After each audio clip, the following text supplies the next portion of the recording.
अंबर और अक्षत ने यहाँ इसी समय अंबर के अंदर मौजूद अर्जुन और अभय को बीस्ट के अंदर माइंड ट्रांसफर करने की योजना बनाई थी।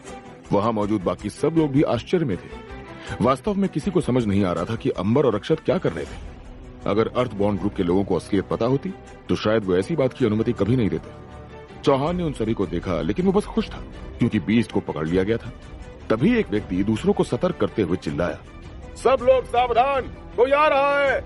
सुरंग से अपनी दाईं ओर निकलते हुए वो एक ऐसे व्यक्ति को देख सकते थे जिसके साथ उसके 8 आदमियों का एक झुंड था और साथ ही वो व्यक्ति एक बड़ा काला ओवरकोट पहने हुए था। एजेंट 11 जो बंधा हुआ था और जमीन पर पड़ा हुआ था, इस आदमी को देखकर एकदम से सतर्क हो गया और बहुत खुश हो गया। फिलहाल अक्षत अपने जीवन में अब तक का सबसे महत्वपूर्ण कार्य कर रहा था। अक्षत ये बात भी अच्छे से जानता था कि इस समय हर कोई उस पर भरोसा कर रहा था और इसी वजह से अक्षत पर अब तनाव 10 गुना ज्यादा बढ़ गया था। अक्षत ने सोचा, योजना के पहले भाग ने काम कर दिया। जब हम डेमीगॉड लेवल बीस्ट की ओर बढ़ रहे थे तब अंबर ने मेरी रक्षा की थी। अब मुझे सिर्फ अपना हिस्सा पूरा करना है। अक्षत इस समय एक काले स्थान पर था। ये बीस्ट के दिमाग में एक सामान्य क्षेत्र था, एक ऐसा क्षेत्र जिसे अक्षत पहले भी कई बार देख चुका था। अक्षत ने सोचा, मैंने इसे एक बार पहले भी किया है, लेकिन मेरे पास वैसी शक्तियां नहीं है जैसी मैंने तब इस्तेमाल की थी जब मैं अंबर के शरीर का उपयोग कर रहा था। दूसरी बार ऐसा करना बहुत आसान था और जैसे ही अक्षत अंधेरे स्थान से गुजरा वो 2 अस्थायी आत्माओं को देख सकता था। अक्षत ने सोचा, अब मुझे इनमें से कौन सी आत्मा लेनी चाहिए और मुझे कैसे पता चलेगा कि इनमें से कौन कौन है। मेरे पास दोनों दिमागों में प्रवेश करने का समय नहीं है। अक्षत ने अपने हाथ के चारों ओर एक चमक को सक्रिय कर दिया और अब उसके लिए बीस्ट के दिमाग में प्रवेश करने का समय था। अक्षत ने जैसे ही दोनों दिमागों को मिलाया वैसे ही कुछ अजीब होने लगा। जैसे ही दोनों दिमाग पास में आए वो काला स्थान बदलना शुरू हो गया और बैंगनी रंग में बदल गया। बीस्ट के मन के आकार को देखते हुए अक्षत अब देख सकता था इसमें एक और इंसानी दिमाग लगाने के लिए बहुत जगह थी। आगे चलते हुए अक्षत को अपने हाथ में तैरती चमक और तेज रोशनी दिखाई देने लगी। धीरे धीरे वो चमक और मजबूत हो गई। अक्षत को ऐसा लगा कि यह किसी भी समय किसी बम की तरह फट सकती है। इसलिए अक्षत उस चमक को जमीन पर रखकर दूर चला गया। प्रकाश इतना उज्जवल था कि अक्षत ने अपनी आंखों को ढक लिया। फिर जब रोशनी गायब हो गई तभी अक्षत को किसी की आवाज सुनाई दी। Ooh, yo, yo, yo, yo, yo! Ooh, let the dogs out! Woo, woo, woo, woo, woo, woo! स्वागत नहीं करोगे हमारा?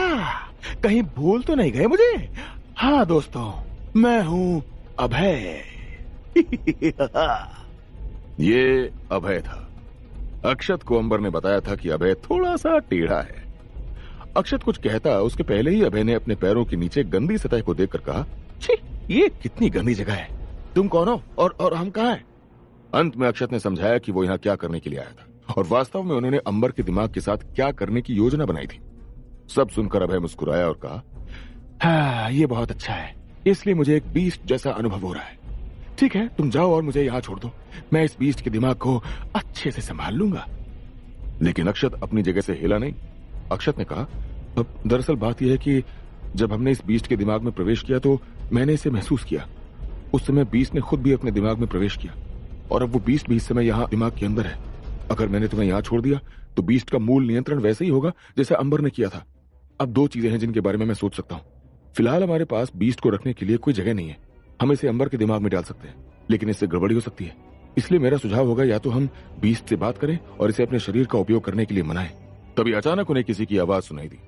उस समय जब वो देखने के लिए घूमे तो वो देख सकते थे कि डेमीगॉड लेवल बीस्ट आ गया था और इसने अपने 2 हाथों को तलवार में बदल लिया था। अक्षत ने आगे कहा, दूसरा विकल्प यह है कि हम बीस्ट को एक गहरे अवचेतन में ले जाएं, जहां ओमकार मरने के पहले था। ऐसा करने के लिए मुझे लगता है कि मुझे बीस्ट को फिर से छूना होगा। लेकिन इस काली अंधेरी जगह के बाहर इस तरह की कोई बात नहीं थी कि बीस्ट से निपटने के लिए क्या किया जाना चाहिए। इस समय क्यूआई से संक्रमित तीर बीस्ट की ओर दागे जा रहे थे और ये सुनिश्चित करना पार्थ का काम था कि ये तीर बीस्ट पर न लगे। ये तीर शुद्धम के एजेंट्स चला रहे थे। एजेंट 2 ने चिल्लाकर कहा, चलो हमें उस बीस्ट को वापस पकड़ना है। सैनिक शुद्धम के सदस्यों के साथ युद्ध में थे। रफीक ने शापित गुट के लोगों से पूछा, तुम्हारा हीरो कहाँ है? पार्थ ने वापस कहा, मुझे नहीं पता, शायद वो किसी चीज में फंस गया होगा। एजेंट 2 अपने लोगों के साथ चौहान और निशिका के साथ लड़ाई के लिए आगे बढ़ा। चौहान ने आगे बढ़कर अपनी बड़ी काली तलवार लहराई और एजेंट 2 ने अपने अजीब हथियार को आगे कर दिया, लेकिन फिर भी चौहान की तलवार ने उसको जख्मी कर दिया। तभी एक तीर उड़ता हुआ आकर एजेंट 2 के पास से निकल गया। एजेंट 2 ने देखा तो सामने निशिका थी। एजेंट 2 ने सोचा, वो अजीब है, मेरा दिल इतनी तेजी से क्यों धड़क रहा है और मैं इतना गर्म क्यों महसूस कर रहा हूं। मुझे अपनी सारी क्यूआई ऊर्जा को बरामद करना चाहिए था। एजेंट 2 के शरीर पर एक अजीब सा एहसास हो रहा था। निशिका ने और तीर चलाए, लेकिन एजेंट 2 ने सभी को रोक दिया। ये देखकर निशिका ने कहा, यह आदमी तो आसानी से मेरे तीरों को रोके दे रहा है, मुझे कुछ और करना होगा। अब कोई विकल्प नहीं था। निशिका ने खुद को बदलना शुरू कर, और देखते ही देखते निशिका का शरीर बड़ा हो गया और निशिका का निचला आधा हिस्सा सांप में तब्दील हो गया, जबकि उसके शरीर का ऊपरी हिस्सा अभी भी पहले जैसा ही था। अब निशिका के मुंह से एक नीली लौ निकलने लगी, जिसे उसने अपने तीरों पर लगा दिया, और फिर उन्हीं नीली लौ वाले तीरों को निशिका ने अपने लोगों पर चलाना शुरू कर दिया। यह निशिका की एक खास शक्ति थी। जिसे भी यह नीली लौ वाला तीर लगता, उसकी शक्ति 5% से बढ़ जाती थी। निशिका ने चौहान की तरफ तीर छोड़ दिया। चौहान ने अपनी बढ़ी हुई ताकत के साथ शुद्धम के लोगों पर हमला करना शुरू कर दिया। निशिका ने ऐसे ही नीली लौ वाले तीरों को अपने गुट के बाकी लोगों की तरफ भी चलाया, और जिस जिसको ये तीर लगा, उनके अंदर शक्ति का बहाव भी बढ़ गया। शापित गुट के लोग और अर्थबॉर्न ग्रुप के लोग अब शुद्धम ग्रुप के लोगों से लड़ रहे थे। लड़ाई इतनी घमासान हो चुकी थी, कौन जीतेगा और कौन हारेगा ये कहना अभी से मुश्किल था। दोनों ही तरफ के लोग एक दूसरे पर भारी पड़ रहे थे। निशिका की शक्ति के साथ उसके लोग भी एक कदम आगे थे, क्योंकि उनकी ताकत 5% से बढ़ चुकी थी। लेकिन इसका मतलब यह नहीं था कि शुद्धम ग्रुप के लोग कमजोर पड़ रहे थे। लड़ते लड़ते चौहान ने सही समय और सही मौका देकर एजेंट 2 पर निशाना लगाना शुरू कर दिया और उस पर अपनी तलवार से वार करने के लिए आगे बढ़ने लगा। जैसे ही चौहान एजेंट 2 के करीब पहुंचा और अपनी तलवार को उठाया, वैसे ही एजेंट 2 ने अपने पीछे से एक बंदूक निकाली और गोली चला दी, जो चौहान के कंधे में जाकर लगी। यह देखकर निशिका चिल्लाई, चौहान! एजेंट 2 ने निशिका की ओर देखते हुए कहा, अब तुम्हारी बारी है। एजेंट 2 ने फिर से एक और गोली चलाई। निशिका ने यह देखकर अपने शरीर को सिकोड़ना शुरू कर दिया, जिससे हमला चूक गया और छत से टकरा गया। फिर भी एजेंट 2 की आंखों में कोई चिंता नहीं थी, पर तभी अचानक उसकी छाती में दर्द महसूस होने लगा। पसीना अब लगभग उसके शरीर से निकल रहा था। वो एक घुटने के नीचे गिर गया और निशिका इस स्थिति का लाभ उठाना चाहती थी। इसलिए निशिका ने एजेंट 2 को एक झटके में मारने की उम्मीद में मारा। इससे एजेंट 2 उड़ते हुए दूर चला गया। एजेंट 2 ने घबराते हुए कहा, मेरे शरीर को क्या हो रहा है? दर्द और बदतर होता जा रहा है। अपनी आंखें बंद करते हुए एजेंट 2 ने ध्यान करना शुरू कर दिया और इस समस्या के स्रोत को खोजने की कोशिश की। और एजेंट 2 ने देखा कि उस शरीर के अंदर कुछ उसके शरीर के माध्यम से फैल रहा था। एजेंट 2 ने निशिका से कहा, निशिका! एजेंट 2 ने बड़ी मुस्कान के साथ कहा, मैंने तुम्हें या तुम्हारी मां को कभी पसंद नहीं किया, लेकिन तुम्हारे लिए मैं थोड़ा दुखी महसूस करता हूं। आखिरकार तुम्हारी मां तुम्हें कभी नहीं चाहती थी, और हर बार जब वो तुम्हें देखती थी तो वो खुद को बहुत कोसती थी। यह सुनकर निशिका गुस्से से भर गई और फिर से हमला करने की कोशिश करने के लिए आगे बढ़ी। जब इस बार दोनों तलवारें टकराईं, तो दोनों के बीच एक समान शक्ति प्रतीत हुई। एजेंट 2 ने निशिका को परेशान करने के इरादे से कहा, क्या हुआ बेटा, बस इतना ही दम है? एजेंट 2 को बस इतना कहना था कि वो समय बर्बाद करके खुद को ठीक करे। इसलिए एजेंट 2 ने आगे कहा, क्या तुम्हारी मां ने कभी तुम्हें सच नहीं बताया? मुझे यकीन है कि तुम्हें हमेशा आश्चर्य होता होगा कि मेरी मां ने मेरे साथ इस तरह से व्यवहार क्यों किया। क्या मैं उसकी बेटी हूं भी या नहीं? बताओ निशिका, तुम्हारे पिता कौन है? क्या तुम मुझसे पहले कभी मिली हो? यह सुनकर निशिका हमला करने की इच्छा शक्ति खो रही थी, क्योंकि वो सच्चाई जानना चाहती थी। लेकिन वो उस व्यक्ति पर कैसे भरोसा कर सकती थी जो उसे मारने का प्रयास कर रहा था? हालांकि उसके पिता के बारे में और कौन जानता होगा? वो पिता जो निशिका की मां के अनुसार एक काल्पनिक लेखक था। एजेंट 2 ने आगे कहा, मुझे लगता है कि मैंने कुछ ऐसा कह दिया जो मुझे नहीं कहना चाहिए था। तुम तो जानती ही होगी कि ये केवल एक अफवाह थी। निशिका, तुम्हारे माँ बाप की एक गलती थी, गलती। और देखो, तुम्हारी माँ को हमेशा सुपर पावर वाले लोगों के लिए गहरी नफरत थी, क्योंकि अपनी शक्तियों का उपयोग करके उन्होंने तुम्हारी माँ को बच्चा पैदा करने के लिए मजबूर किया था। अब जरा अपनी माँ की जगह खुद को रखकर सोचो।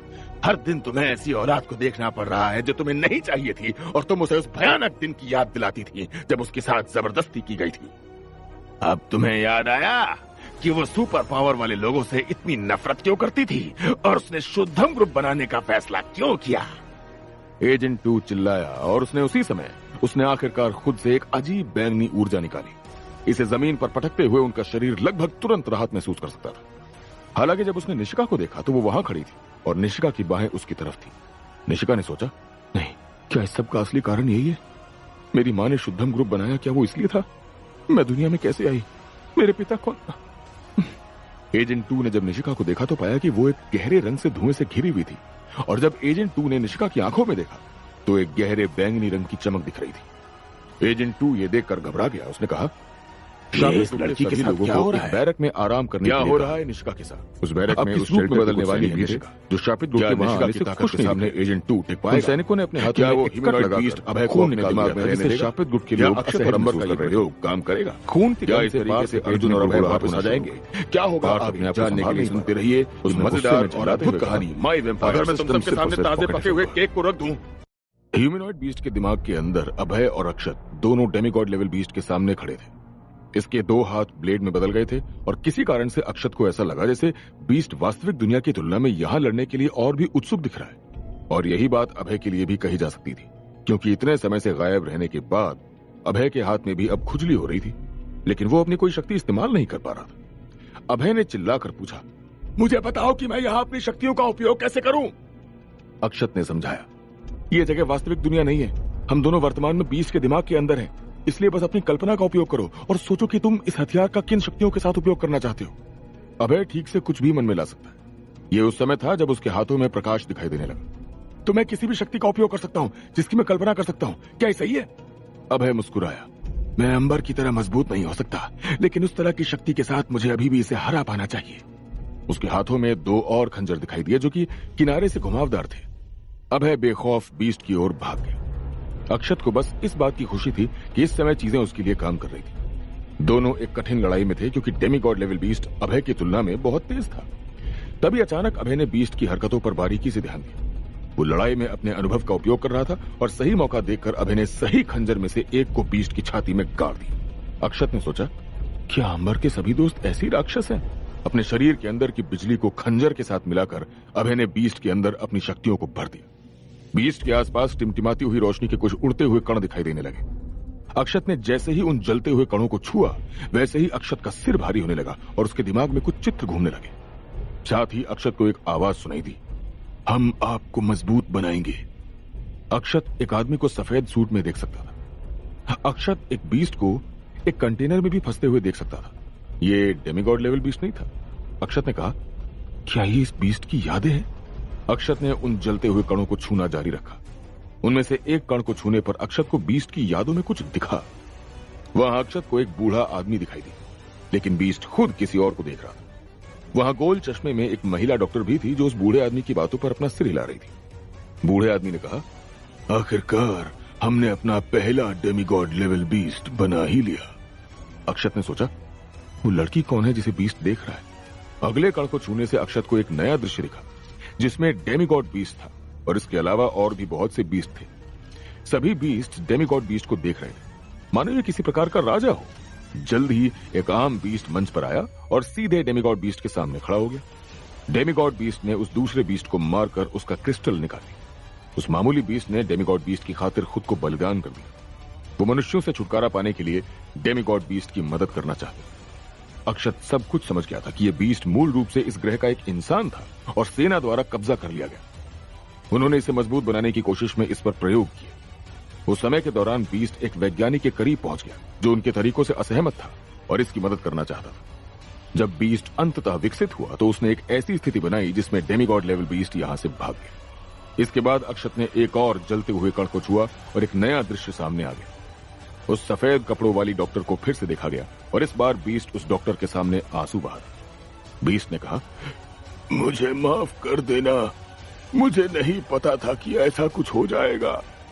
ठीक है, मैं आपकी मदद करूंगा, लेकिन प्लीज आप मुझे एक वादा करें।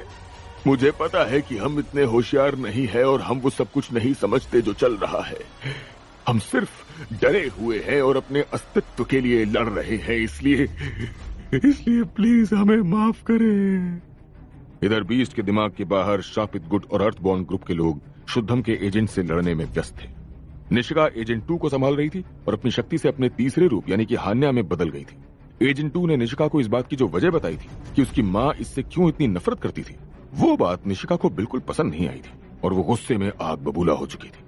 निशिका के दिमाग में यही बातें चलने लगी थी। निशिका ने सोचा कि क्या एजेंट 2 सही था, कि वो जिस पिता को जानती थी वो वास्तव में उसका असली बाप नहीं था। निशिका का मन सुन्न हो गया और उसकी आंखें थोड़ी बैंगनी चमकने लगी। निशिका ने धीरे धीरे बदलना शुरू कर दिया। और अगले ही पल एक लाल निशान निशिका की गर्दन से ऊपर और उसकी बाहों से नीचे चढ़ने लगा, जैसे कि उसके शरीर की सभी नसें अब जाग रही हैं। ये देख पार्थ थोड़ा सतर्क हो गया और कहने लगा, निशिका प्लीज इस समय ऐसी कोई सिचुएशन मत क्रिएट करना जहां हमें तुमसे निपटना पड़े। निशिका खुद ये समझाने में असमर्थ होगी कि उसके साथ क्या हो रहा था, लेकिन एक बात निश्चित थी, निशिका ने अभी अपने नए रूप में बदलना समाप्त कर दिया था। एक ऐसा रूप जिसे पहले कभी किसी ने नहीं देखा था। शापित गुट के खिलाफ लड़ते हुए एजेंट 2 अब कोई और जोखिम लेने को तैयार नहीं था। एजेंट 2 ने एक बार फिर क्यूआई के चौथे चरण को सक्रिय किया और अपनी तलवार को जमीन में गाड़ दिया और उसकी त्वचा लाल होने लगी। निशिका अपनी जगह से नहीं हिली और इसके बजाय जैसे ही ऊर्जा की लहर उसकी ओर आई, निशिका ने अपना मुंह खोला और जोर से चीखती हुई एक आवाज निकली और एजेंट 2 की ऊर्जा को पीछे कर दी। बाकी सब लोगों को अपने कान ढकने पड़े। पार्थ ने भी अपने कानों को ढकने की कोशिश की, लेकिन कोई फायदा नहीं। पार्थ के कानों से खून निकलने लगा। पार्थ ने कहा, ये उस बंशी की चीख है। एजेंट 2 चकित था, लेकिन उसके पास इसके बारे में सोचने का समय नहीं था। निशिका ने अपनी शक्ति से काली गेंदों को बनाया और उन्हें एजेंट 2 पर छोड़ दिया। एक गेंद ने एजेंट 2 को छुआ और वो जंजीर में बदल गई और एजेंट 2 को बांधकर जमीन में दबा दिया। ये आध्यात्मिक जंजीरें थीं जिन्हें निशिका नामानारी हनिया के रूप में उपयोग करती थी। शुद्धम के लीडर ने अपनी ताकत से इन जंजीरों से मुक्त होने की कोशिश की, लेकिन ये कोई सामान्य जंजीरें नहीं थी। निशिका ने उनमें क्यूआई की अतिरिक्त शक्ति को जोड़ रखा था। शुद्धम एजेंट अचानक मुस्कुराया और कहा, मुझे नहीं पता था कि इस प्रकार की राक्षस बनने के लिए तुमने किस प्रकार का सौदा किया होगा, लेकिन ऐसा लगता है कि तुम्हारी ताकत अभी तक मेरी जितनी नहीं है। एजेंट 2 ने थोड़ा दम लगाया और वो जंजीरें कमजोर होने लगी और फिर गायब हो गई, जिससे एजेंट 2 आजाद हो गया। अचानक दर्शकों ने वहां बीच में किसी तीसरे को देखा। जब पार्थ ने पीछे मुड़कर देखा तो उसे पता चला कि डेमीगॉड लेवल बीस्ट अब अक्षत के वश में नहीं था और वो भी आजाद हो गया। पार्थ ने देखा कि अक्षत और अंबर दोनों जमीन पर गिर गए थे। पार्थ अंबर के पास गया और कहा, अंबर दोस्त मुझे बताओ कि क्या हुआ। पार्थ ने धीरे से जांच की कि क्या अंबर ठीक है। तो अंबर सांस ले रहा था, लेकिन उसकी चेतना अभी तक पूरी तरह से वापस नहीं आई थी।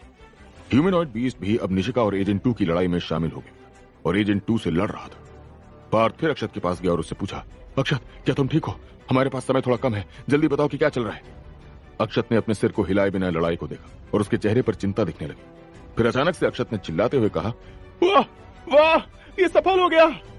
अक्षत ने धीरे से फुसफुसाकर पार्थ से कहा, ये अभय है, अभय।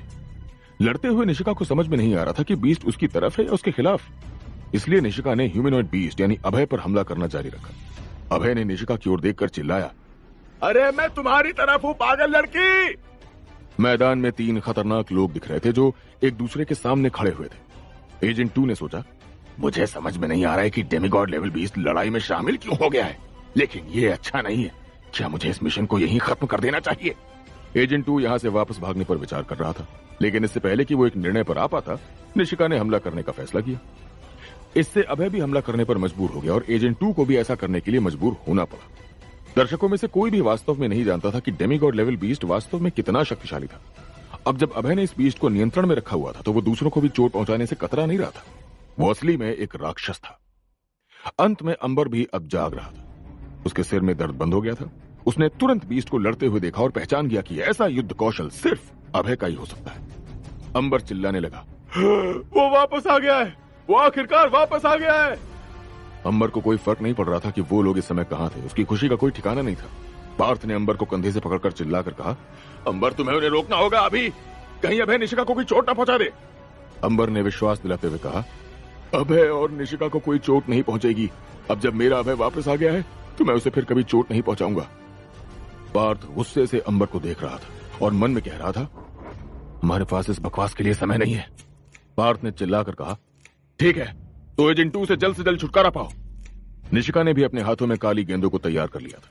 अभय ने अपने दोनों हाथों को एक साथ रखा था और एक बड़े हथियार का निर्माण कर रहा था और ऐसा लग रहा था कि वो कोई बहुत खतरनाक हथियार बनने वाला है। अंत में एजेंट 2 ज्यादा से ज्यादा क्यूआई को अपने हथियार में डाल रहा था। ये उसके अपने शरीर की तुलना में लाल होने लगा। तीनों महान लोग अब लड़ने के लिए तैयार होकर कमरे के बीच में एक दूसरे की ओर दौड़ने लगे। दर्शक इस बात की कम परवाह कर सकते थे कि इस शक्ति संघर्ष का विजेता कौन होगा। वो सभी परिणाम से बहुत डरते थे। जैसे ही निशिका, अभय और एजेंट 2 मैदान के बीच में पहुंचने वाले थे, वैसे ही मैदान की ठीक बीचों बीच जमीन में एक विस्फोट हुआ और जमीन उखड़ गई और जमीन के अंदर से एक व्यक्ति बाहर आया और उसने कहा, बस बहुत हुआ, बंद करो ये तमाशा। एक व्यक्ति जो अभी अभी जमीन फाड़कर बाहर दिखाई दिया था, वो स्पष्ट रूप से इस लड़ाई का विजेता था। ये व्यक्ति कोई और नहीं बल्कि सार्थक था। सार्थक को देखकर शापित गुट के सभी लोगों के चेहरों पर खुशी आ गई। पार्थ ने चिल्लाकर कहा, सार्थक वाह, क्या एंट्री मारी है यार। सार्थक की इस लड़ाई में शामिल होने से अब इस लड़ाई का रुख कहां मुड़ेगा? क्या होगा जब सार्थक को पता चलेगा कि उसके सामने ह्यूमनॉइड डेमिगॉड बीस्ट ही अब अभय है? क्या अभय की तरह अर्जुन भी वापस आ सकेगा या फिर अर्जुन कभी वापस नहीं आ सकता? क्या होगा आगे जानने के लिए सुनते रहिए ये मजेदार और अद्भुत कहानी माई वेम्पायर सिस्टम, सिर्फ और सिर्फ पॉकेट एफएम पर। निशिका, एजेंट 2 और अभय लड़ रहे थे। तभी वहां जमीन को फाड़कर सार्थक ने एंट्री मारी। सार्थक की धमाकेदार एंट्री से निशिका, अभय और एजेंट 2 सब लोग दूर जाकर गिरे। अभय एक दीवार से जा टकराया। जब उसने खुद के नए शरीर को देखा तो वो आश्चर्य में पड़ गया, क्योंकि उसका ये नया ह्यूमनॉइड बीस्ट के शरीर का रंग बिल्कुल इंसानों की तरह था। अंबर अभय के पास आया और उसे हाथ देकर उठा लिया। अभय ने कहा, मुझे माफ कर देना अंबर, मेरी वजह से उन्हें जो भी परेशानी हुई उसके लिए माफ कर देना दोस्त। अंबर ने कहा, अब छोड़ो भी ये सब बातें, मुझे इस बात की खुशी है कि तुम लौट आए। अर्थबॉन्ड समूह के बीच अभी भी एक कंफ्यूजन था, लेकिन अब एक स्पष्ट अंतर था। ये बात तो अर्थबॉन्ड समूह के लोग पहले से ही जानते थे कि बीस्ट बोल सकते हैं, लेकिन अभी उनके सामने खड़ा बीस्ट बहुत अच्छी तरह से बातचीत कर रहा था। सार्थक ने अब तक एजेंट 2 से निपट लिया था, लेकिन सार्थक अपने पैरों पर खड़ा नहीं हो पा रहा था, बल्कि वो घुटनों के बल नीचे बैठ गया। वास्तव में सार्थक एक अविश्वसनीय दर्द में था। सार्थक ने सोचा, ऐसा क्यों लगता है कि मेरा पूरा शरीर QI से पीड़ित है? क्या किसी प्रकार की समस्या है? सार्थक ने अपने शरीर की स्थिति को समझने की कोशिश की और ध्यान केंद्रित करके अपने अंदर एक नजर डाली। सार्थक को यह पता लगाने में देर नहीं लगी कि उसके साथ क्या हो रहा है। सार्थक को कुछ क्रिस्टल को अवशोषित करने में कुछ समय लग गया था, लेकिन हर एक क्रिस्टल के साथ सार्थक ने महसूस किया कि उसके शरीर के अंदर QI का विस्तार भी कभी कभी हो रहा था। सार्थक ने सोचा, मुझे अपनी QI ऊर्जा के बहाव को कम करने की जरूरत है, लगभग 70% तक, लेकिन ये मुझे मेरे शरीर को बहुत ज्यादा प्रभावित किए बिना करना होगा। लेकिन फिर इसका मतलब ये भी है कि मैं इस यातना को सहे बिना अपनी शक्ति का उपयोग नहीं कर पाऊंगा। मुझे भविष्य में इस समस्या को ठीक करने का कोई तरीका खोजने की जरूरत है। विनय, क्या कुछ ही समय में मेरी वैम्पायर ऊर्जा बढ़ाने का कोई तरीका है? विनय ने जवाब दिया, सार्थक, मैं तुम्हारी जल्दबाजी समझ सकता हूँ, लेकिन हर शरीर की एक सीमा होती है। मुझे डर है कि अगर तुम लापरवाही से बीस्ट क्रिस्टल का उपभोग करने और अपनी वैम्पायर शक्तियों को बढ़ाने का इरादा रखते हो तो तुम्हारा अपना शरीर तुम्हारे खिलाफ हो जाएगा। तुम भले ही अभी एक वैम्पायर लॉर्ड हो, लेकिन ये तुम्हें अजेय नहीं बनाता है। एजेंट 2 अपने दम पर उठने में असमर्थ था। बाकी शुद्धम के एजेंट्स को उसे सहारा देकर उठाना पड़ा।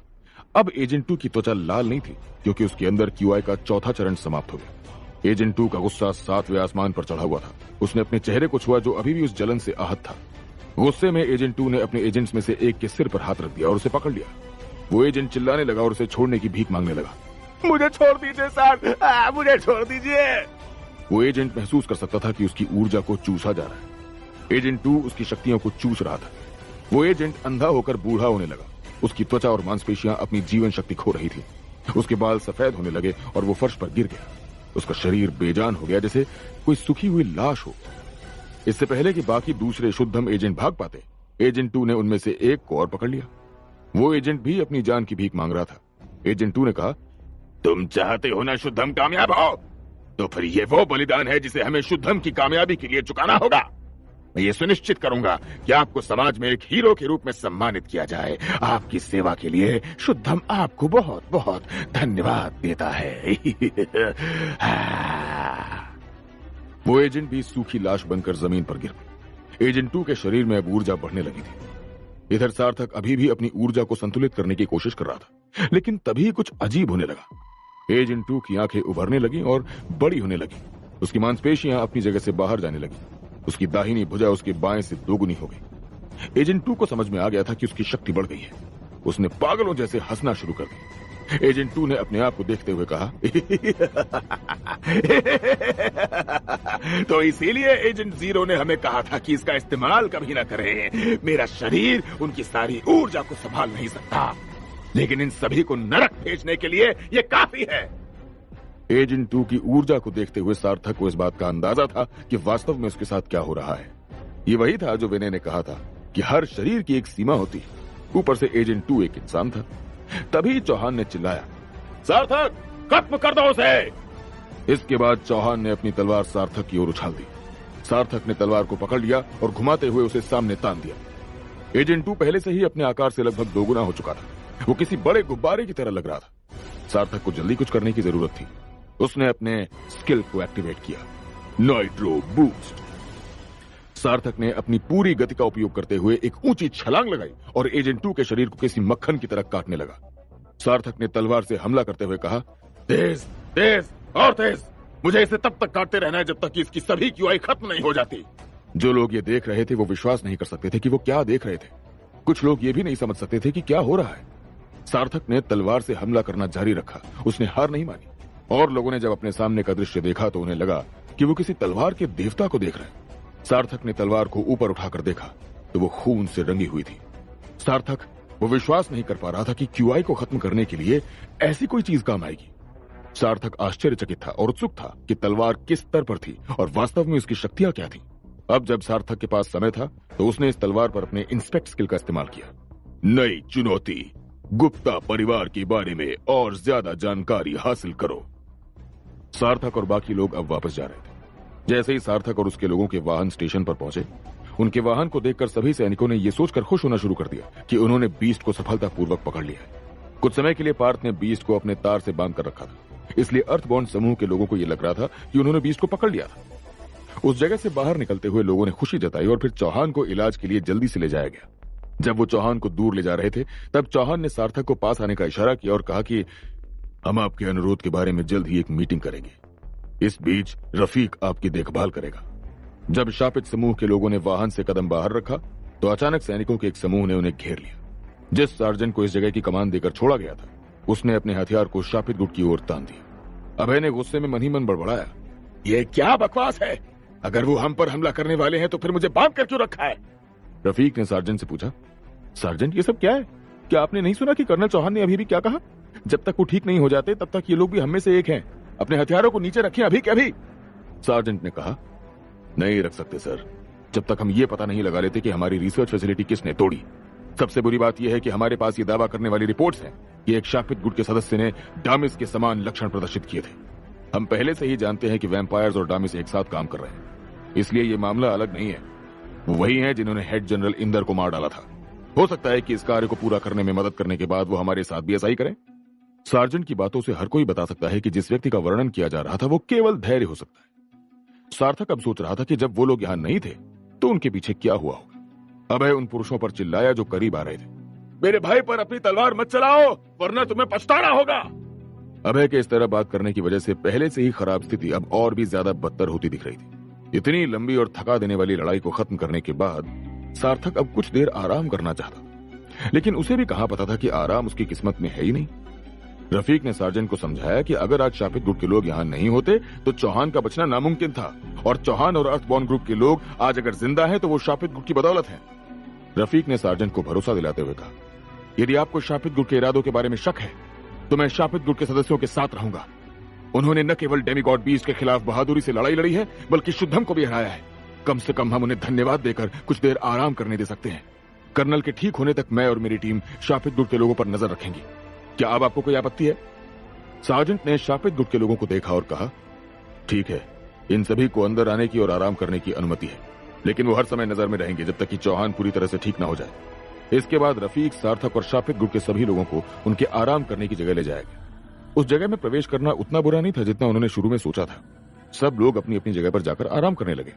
सार्थक ने फैसला किया कि वो चौहान के जागने तक का इंतजार करेंगे। इस बीच वो चर्चा करेंगे कि वास्तव में उनके बीच क्या होगा।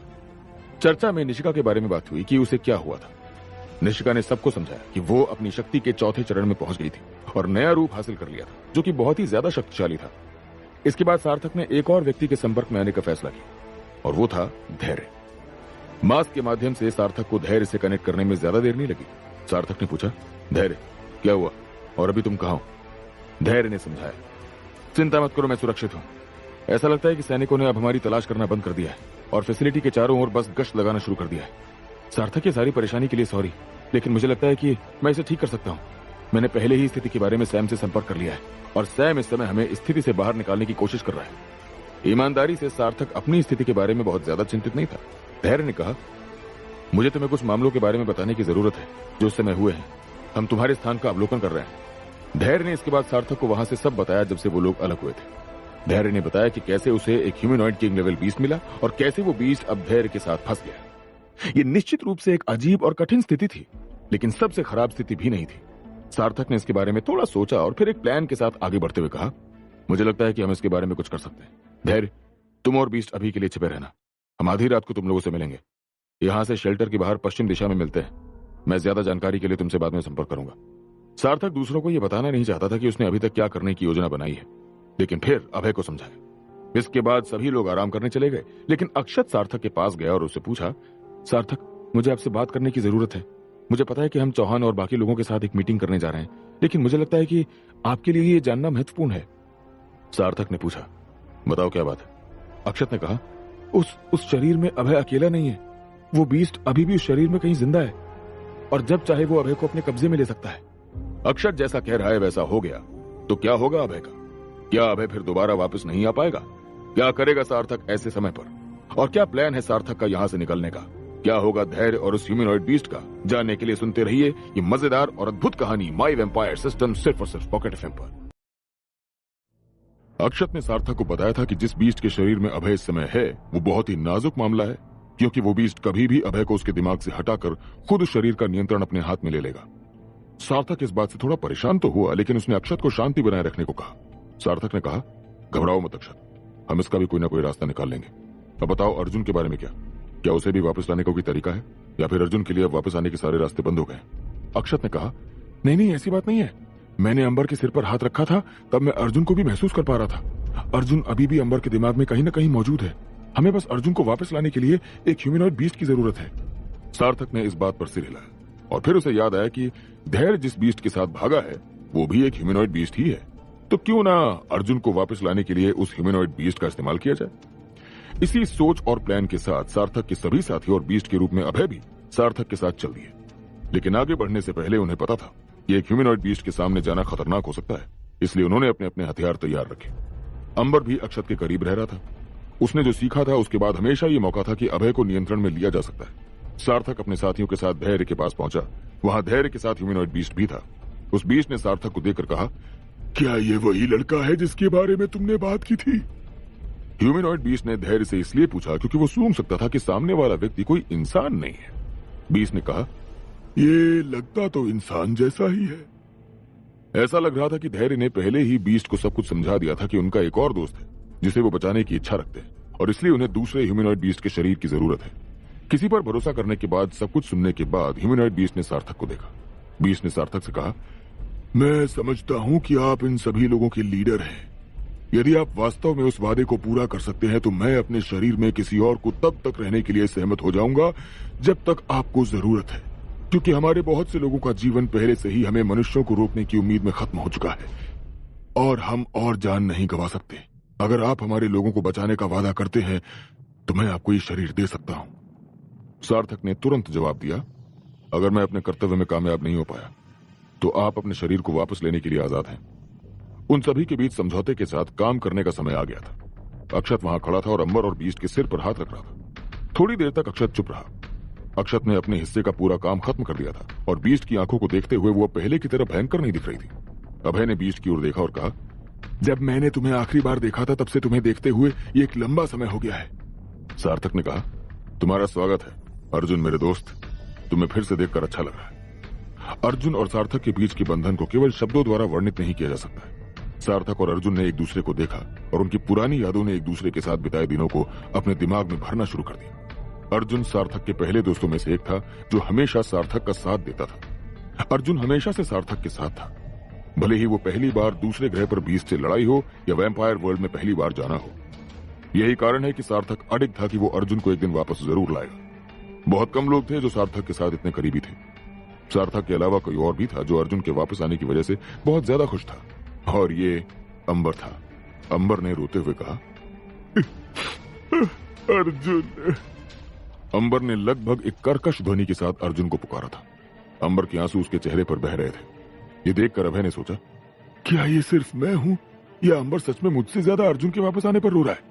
अक्षत इस बात से खुश था कि अंबर और सार्थक ने अपने खोए हुए दोस्तों को वापस पा लिया था, लेकिन वो उतनी खुशी महसूस नहीं कर सका जितना उन्होंने किया था। सार्थक ने अक्षत से कहा, धन्यवाद, तुम्हारे बिना ये कुछ संभव नहीं हो पाता। याद रखना अक्षत, तुमने हमारी एक बहुत बड़ी समस्या दूर कर दी है। तुम हम सभी को एक साथ वापस लाए हो। तुमने इतने कम समय में शापित गुट की बहुत मदद की है। अक्षत सार्थक से अपनी अभिव्यक्ति को छिपाना चाहता था। जमीन को देखकर उसका चेहरा मुस्कुराहट से भरा हुआ था। उसने आखिरकार उन दोनों को वापस लौटा दिया था जो उसे स्कूल में अनुभव किए गए क्रूर जीवन से बचाने के लिए था। सार्थक ने अक्षत को वैम्पायर वर्ल्ड के बारे में बताने का फैसला किया। किसी भी समय मदद करने या स्थिति से दूर भागने से इनकार करने के बावजूद अक्षत ने हर बार सार्थक की मदद की थी। विश्वास का एक बंधन था जो उन सभी के बीच बनाया गया था। अक्षत के लिए यह जानना दिलचस्प था कि सार्थक न केवल मानव दुनिया का बल्कि वैम्पायर दुनिया का भी लीडर था। यह उम्मीद की गई थी कि वो कितना शक्तिशाली व्यक्ति था, लेकिन यह सीखना कि एक अलग पदानुक्रम प्रणाली से भरा एक पूरा ग्रह था और समाज काफी अद्भुत था। कुछ चीजें बस उसके सिर के ऊपर से चली गई, लेकिन वो समझने की पूरी कोशिश कर रहा था। जब सार्थक ने खन्ना आइलैंड, हरीश खन्ना और बाकी सभी के बारे में बताना शुरू किया तो अभय और अर्जुन दोनों तीव्रता से सुन रहे थे। यहां तक कि जब हरीश ने उन सभी पर हमला किया था तो उस हिस्से को सुनते हुए उन्होंने गुस्से में मुट्ठी बांध ली। अंत में जब जो कुछ भी हुआ था उसकी दास्तां खत्म हो गई तो दोनों लड़कों ने अंबर पर नजर डाली। अभय ने कहा, तुमने सच में इतना ही किया है? अर्जुन ने जवाब दिया, मुझे लगता है कि अभय जो कहना चाह रहा है, ऐसा लगता है जैसे तुम बहुत बड़े हो गए हो सार्थक, और तुमने हमारे बिना भी दूसरों की मदद करने के लिए बहुत कुछ किया है। ये उन दोनों के लिए अजीब था। उन्होंने अपने दिमाग के अंदर अंबर से इतनी बात की थी और उनके लिए खुले में एक दूसरे के साथ बातचीत करने में सक्षम होना बहुत अजीब था। धैर्य ने पूछा, ठीक है, तो अब क्या प्लान है? अर्जुन ने बताया कि जिस बीस्ट के शरीर के अंदर वो इस समय है, वो बीस्ट अर्जुन को कुछ स्किल्स और शक्तियां सिखाना चाहता है। सार्थक ने देखा कि अर्जुन और अभय के अंबर के शरीर से अलग होने के बाद भी अंबर अपनी सभी शक्तियों का उपयोग कर पा रहा था, जो कि बहुत अनोखी बात थी। सार्थक ने जब अभय की ओर देखा तो कहा, एक बात है जो मैं जांचना चाहता हूं। Inspect, demigod level humanoid beast evolution संभव है। 9% के बाद वर्तमान इवोल्यूशन हो सकता है। इसके बाद सार्थक ने अर्जुन की ओर देखा। Inspect, king level humanoid beast evolution संभव। 76% के बाद वर्तमान इवोल्यूशन हो सकता है। सार्थक ने सोचा, इसका मतलब अर्जुन का लेवल अभय के लेवल से कुछ कदम पीछे है, पर ऐसा क्या करना होगा जिससे इनके लेवल बढ़ जाए और ये दोनों इवॉल्व हो सके? अर्जुन ने तब क्रिस्टल को उठाया और उन्हें देखा। वो बस सोच रहा था कि वो उनके साथ क्या करेगा ताकि वो उसकी मदद कर सके। धैर्य ने समझाया, प्रयोगशाला से प्राप्त जानकारी के अनुसार कई तरीके हैं जो बीस्ट क्रिस्टल की ऊर्जा का उपयोग करके इवॉल्व हो सकते हैं, लेकिन तुम्हारे लिए इवॉल्व होने का सबसे आसान तरीका है उन्हें बस उठाकर खा लो। उन्हें खाओ? अर्जुन ने सोचा क्रिस्टल को देखकर। इसके बाद अर्जुन ने अपना मुंह खोला और क्रिस्टल को अपने दांतों के बीच में दबा लिया।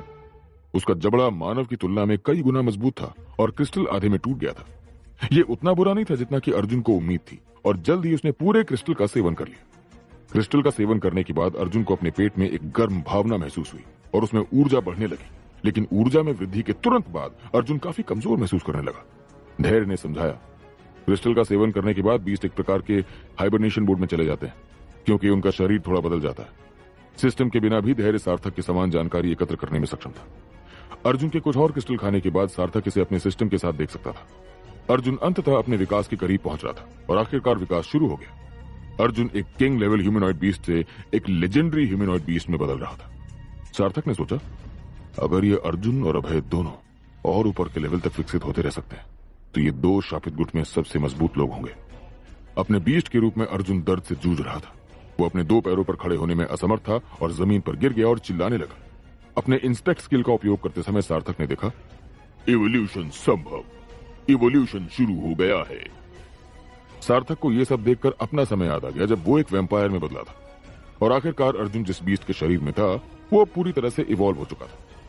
कमरे के चारों ओर मुस्कुराहट और खुशी का माहौल था। सार्थक प्रखर को भी ये बताना चाहता था क्योंकि वो जानता था कि प्रखर ये सब सुनकर बहुत खुश हो जाएगा, लेकिन पूरी बात के बारे में निशिका के दिमाग में कुछ और था। निशिका को पूछना पड़ा, सार्थक, मुझे पता है कि इस समय उनके लिए मजबूत ह्यूमनॉइड बीस्ट होना फायदेमंद है, लेकिन क्या आप उन्हें हमेशा के लिए रखने की योजना बनाते हैं? डामिस के साथ युद्ध के बाद क्या? बेशक ये कुछ ऐसा था जिसके बारे में सार्थक ने सोचा था, फिर भी ये ज्यादातर अर्जुन और अभय पर निर्भर होगा कि वो इससे कैसे निपटना चाहते थे। अगली सुबह सार्थक और उसके लोगों को चौहान की ओर से एक मीटिंग के लिए बुलाया गया, जहां चौहान शापित गुट को उनकी मदद करने के लिए धन्यवाद देना चाहता था। अपने डेमीगॉड टीयर बीस्ट शरीर में अभय के अलावा सार्थक ने अक्षत को भी साथ आने का निर्देश दिया। अक्षत का वहां रहना जरूरी था क्योंकि ये माना जाता था कि वो बीस्ट को नियंत्रित कर रहा था, जो एक तरह से पूरी तरह झूठ नहीं था। हालांकि सार्थक इन लोगों के अलावा किसी और को नहीं ले गया। आखिरकार वो मुख्य सैन्य अड्डे पर पहुंच गए जहां सार्थक और उसके साथियों को मुख्य कमरे में ले जाया गया। जब आपने मुझे बताया कि शापित गुट का लक्ष्य बीस्ट को पकड़ना था तो मैंने कभी नहीं सोचा था कि आप इसे वश में करना चाहते। कोई आश्चर्य नहीं कि आप खुद इस मिशन का नेतृत्व करने के लिए यहाँ आए थे। अब मुझे आपके और आपके समूह को आपके द्वारा किए गए हर काम के लिए धन्यवाद देकर इस बैठक को शुरू करने की अनुमति दें। कर्नल चौहान ने खड़े होकर शापित गुट के नेता के सामने अपना सिर झुका लिया। चौहान ने कहा, मैंने पहले ही आपके और आपके समूह के लिए पुरस्कार तैयार कर लिए हैं। मेज पर चौहान ने एक काली तलवार रखी जो सार्थक ने देखी थी। चौहान ने कहा, मैंने बहुत सोचा कि मेरी जान बचाने के लिए मैं तुम्हारे लिए क्या कर सकता हूं। ये तलवार आपके लिए मेरी तरफ से एक उपहार है। क्या हमास ग्रह पर सार्थक का काम खत्म हो चुका है? क्या होगा अब जब अर्जुन और अभय वापस आ गए हैं? क्या सार्थक का शापित गुट अब ब्रह्मांड का सबसे शक्तिशाली गुट बन गया है? और क्या होगा जब डामिसों का हमला होगा? क्या शापित गुट अकेला इस खतरे को संभाल पाएगा? जानने के लिए सुनते रहिए ये मजेदार और अद्भुत कहानी माई वैम्पायर सिस्टम। सिर्फ और सिर्फ हमास ग्रह पर युद्ध पूरी तरह से खत्म हो चुका था, लेकिन अब असली लड़ाई बाकी थी।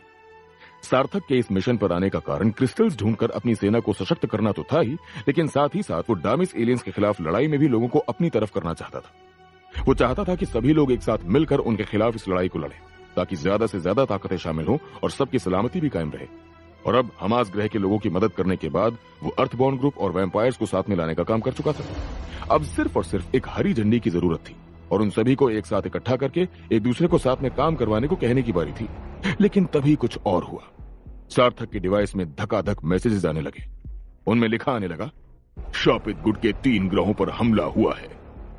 एक के बाद एक लोगों के मरने की खबरें आने लगी।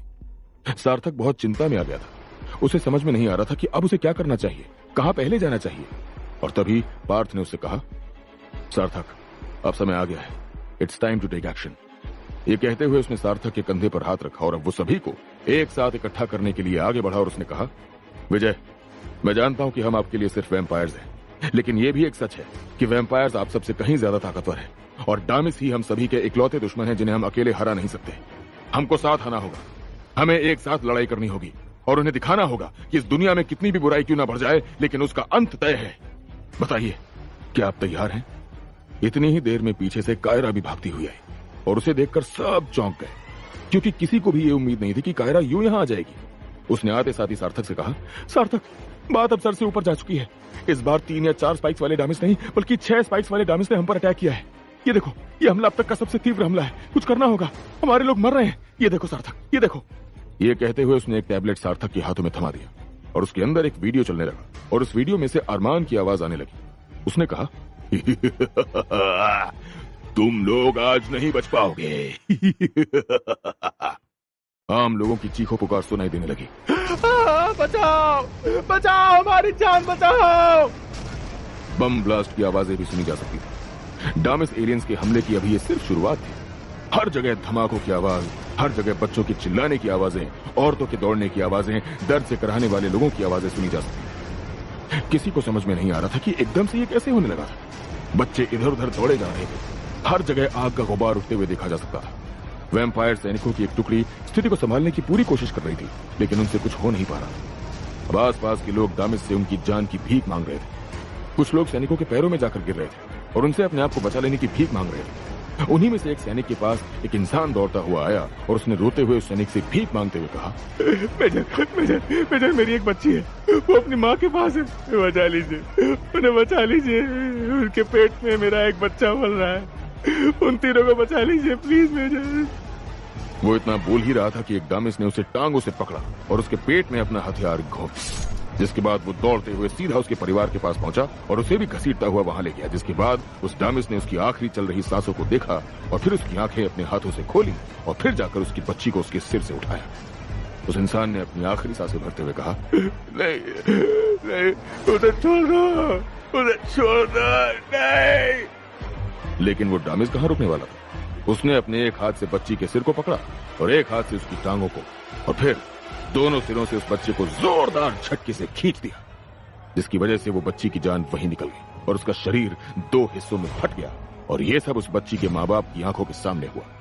उस इंसान ने ये देखा और वो रोते हुए चिल्लाया, हमें बचा लो, हमें बचा लो।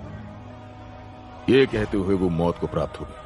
ये सब सार्थक ने उस टैबलेट में देखा और जैसे ही उसकी आंखों के सामने वो आखिरी दृश्य आया, उसकी आंखें वहीं दर्द के मारे बंद हो गईं और उसकी आंखों से आंसू छलक गए। इसके बाद भी वीडियो नहीं रुका। उसके आगे देखने में आया कि ये सब उस सैनिक ने भी अपनी आंखों से देखा और तुरंत ही दुर्गेश से संपर्क करने की कोशिश करते हुए कहा, हमें यहां मदद की जरूरत है, हमें यहां मदद की जरूरत है। दुर्गेश ने उस तरफ से कहा, शांत हो जाओ, शांत हो जाओ, वहां क्या हो रहा है? उस सैनिक के मुंह से कुछ ही शब्द फूटे और उसने कहा, डामिस का जोरदार हमला, कोड रेड, कोड रेड। इसके बाद वो सैनिक कुछ आगे कह पाता कि पीछे से एक डामिस ने उसकी पीठ में अपने हथियार को घोंप दिया, जिसके बाद सैनिक वहीं मृत्यु को प्राप्त हो गया। इसी की दूसरी ओर वैम्पायर वर्ल्ड में ये सब देखकर हलचल मच गई। दुर्गेश ने तुरंत ही आदेश हड़काते हुए कहा, मदद बुलाओ। वहीं पर दूसरे सैनिक ने कहा, सर रीइंफोर्समेंट्स भेज दिए गए हैं, लेकिन उन्हें पहुंचने में 24 घंटे लगेंगे सर। डामिस किसी आतंकवादी जैसे कॉन्ट्रैक्ट पर नहीं बल्कि एक मकसद के लिए काम करते थे, यानी कि इंसानी जाति का खात्मा। और इस बार का हमला पहले से कहीं ज्यादा बड़ा और खतरनाक था और इस बार उनका टारगेट था शापित गुट। स्थिति अब काफी गंभीर हो चुकी थी। खुद दुर्गेश भी अब कुछ नहीं कर पा रहा था। इससे पहले कि वो कुछ सोच पाता कि एक स्क्रीन उनके सामने आई। उस स्क्रीन पर अरमान था और उसने कहा, Durgesh Durgesh Durgesh happy birthday to you, happy birthday to you. जिस पर दुर्गेश घबरा गया। उसने घबराते हुए कहा, अरमान तुम इनके साथ मिल गए, लेकिन तुमने ऐसा क्यों किया? फिर अरमान ने भी कहा, मैं तुम्हारे साथ था कब दुर्गेश, मुझे तो कुछ याद नहीं है। खैर मैंने सुना वहां तुम्हारा सार्थक नाम का बच्चा भी है?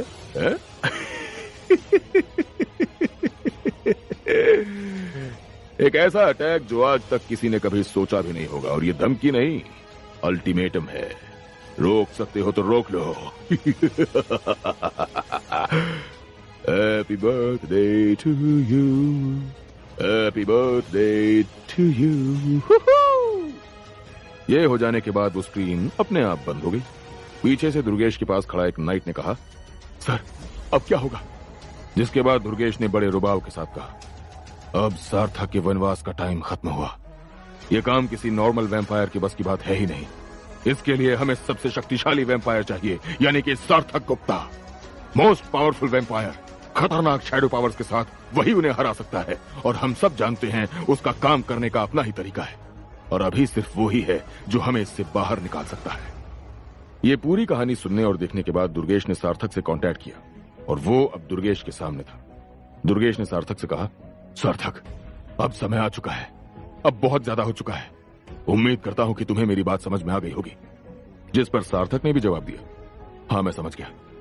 हम शांति चाहते थे, लेकिन उन्हें इसे बिगाड़ने की कोशिश नहीं करनी चाहिए थी।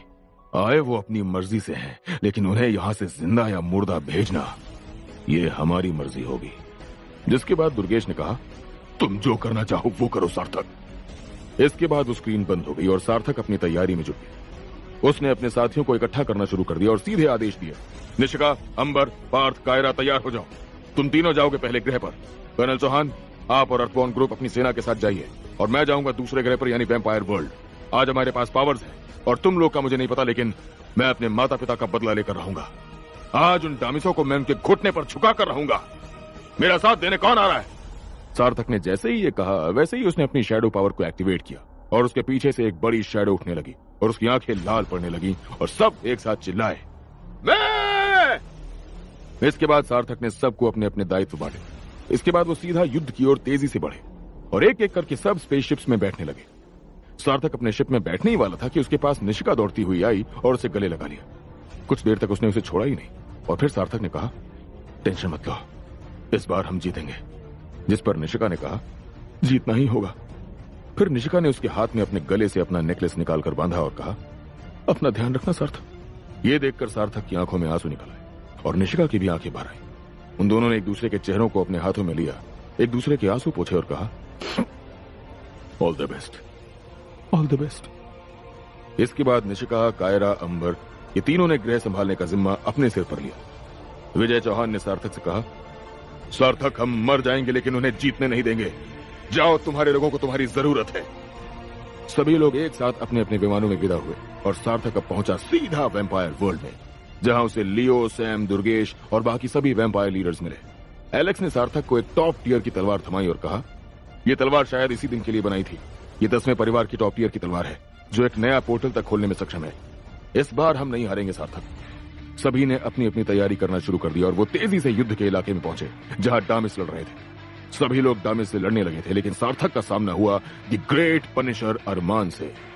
अरमान की ताकत असीम थी, लेकिन वो एक नए रूप के साथ सामने आया था। उसके पास अपनी शक्तियों के साथ साथ डामिस एलियंस तक की शक्तियां आ गई थी, तो वो और ताकतवर हो चुका था। फिर भी सार्थक आगे चिल्लाते हुए जोश के साथ आगे बढ़ा। उसने सीधा एक ब्लड स्वाइप अरमान के ऊपर छोड़ा, लेकिन अरमान ने अपनी तलवार आगे कर दी और वो स्वाइप वहीं विफल हो गई।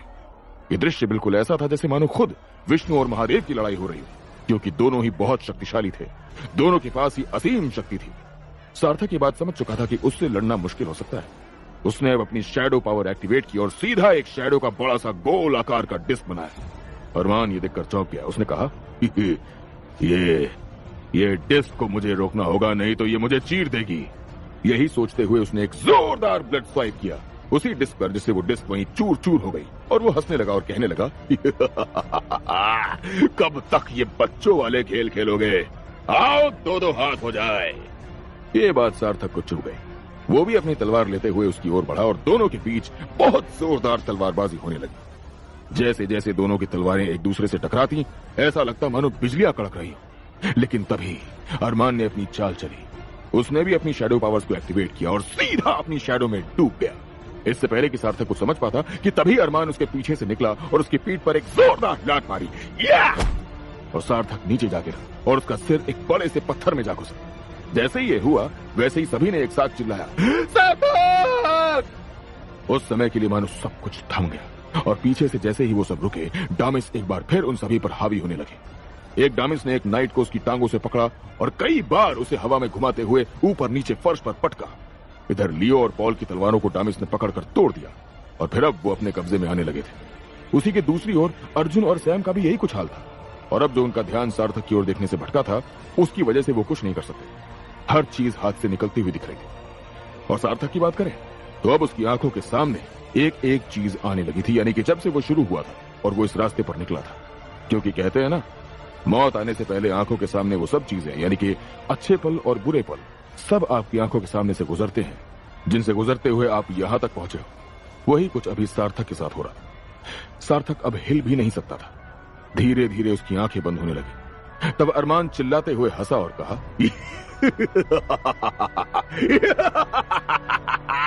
सार्थक कुत्ता, शिकारी आज खुद शिकार हो गया।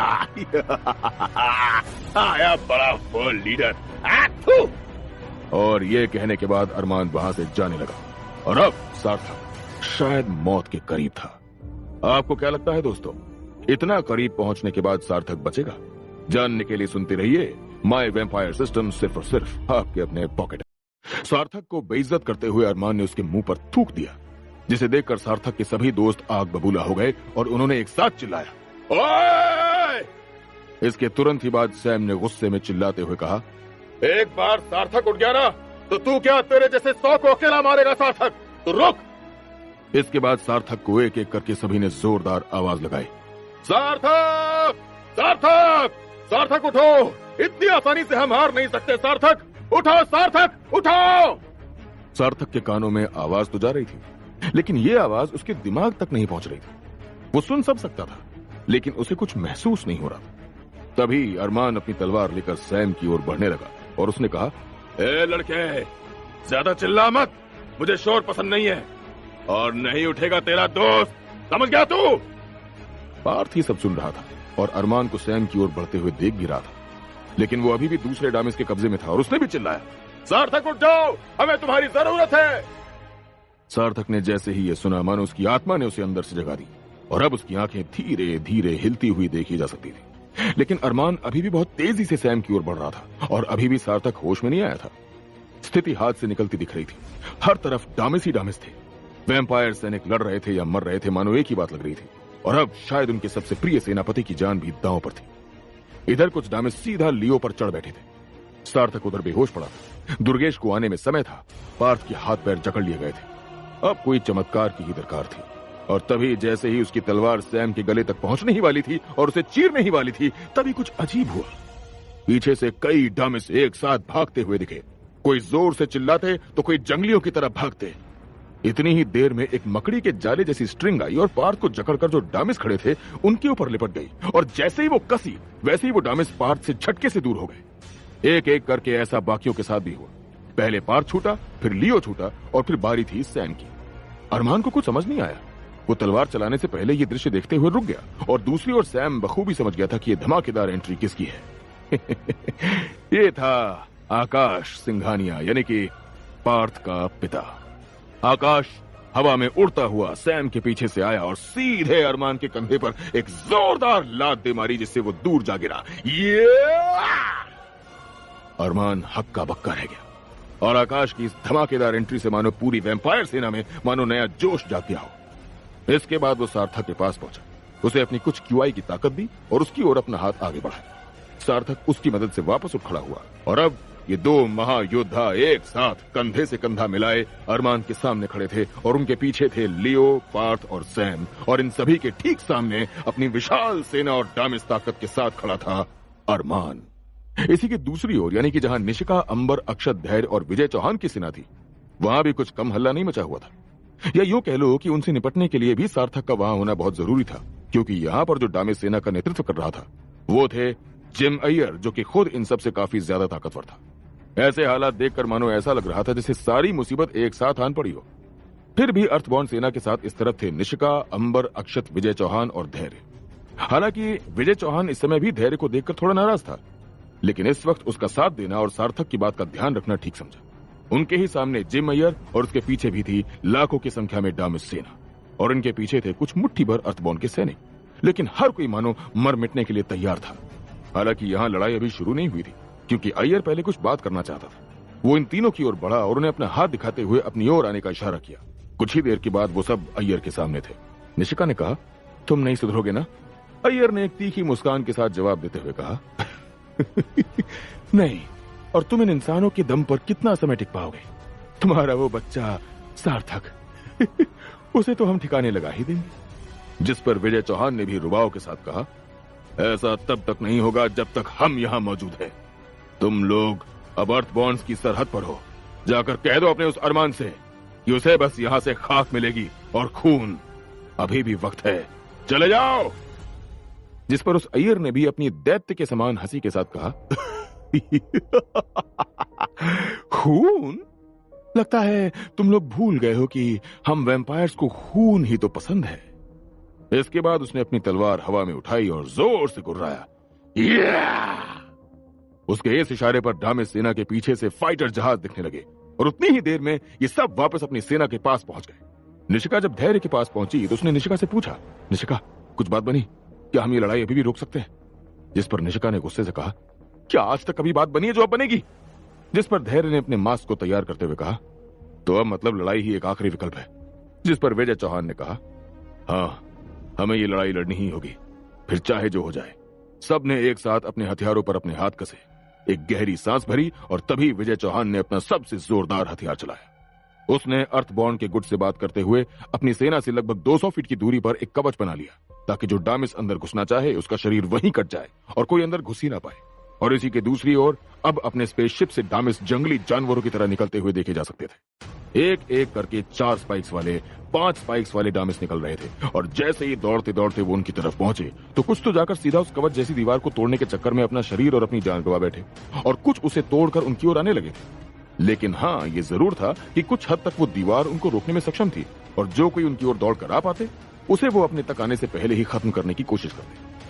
इधर से निशिका अपने तीर कमान से हमला करती तो दूसरी ओर विजय चौहान उनकी ओर दौड़कर उन्हें अपनी तलवारों से खदेड़ता, और तीसरी ओर अंबर और अक्षत एक दूसरे का साथ निभाते हुए लड़ते हुए नजर आते।